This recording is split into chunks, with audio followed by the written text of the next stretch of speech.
Hello and welcome to drillingcontractor.org. I'm Ava Vig reporting from the IADC Well Control Conference in Galveston. I'm here with Robert Carvel, Vice President of Energy and Marine Risk Services, who's going to tell us about his approach to well control competency. Robert, thank you so much for joining us today. Thanks for having me. Can you tell us about the choke drills you developed and what were the key goals? Well, the primary goal was to have the crews be able to work on their equipment. So many of them attend well control schools and they do choke simulation drills in class, and it's on a simulator. What our goal was to develop a system, a scenario where they could actually work on the equipment that in the event of a well control event, they would be working on that equipment. So it familiarized them on how to operate their equipment, which was invaluable.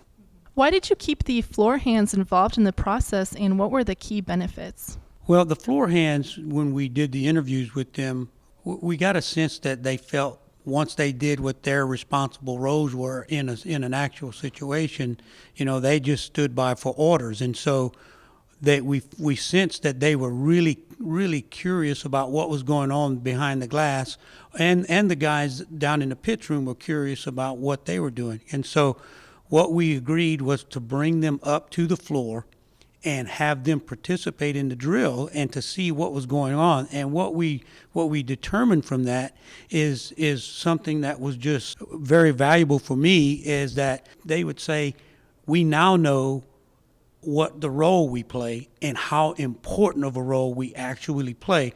And so they felt more part of the team, and the crew continuity just built from that. And what was the impact on competency on interviewing individual crew members?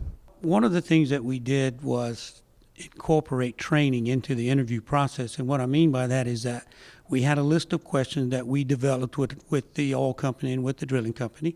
And so when we get to a question where there was a little bit of a hesitancy in the response, we would stop the drill or the interview, and we would actually go into a training mode. I had a trainer, a certified well control trainer with me, and we would work with that individual until we felt and he felt that he understood exactly what the shortcomings or what the misunderstandings were.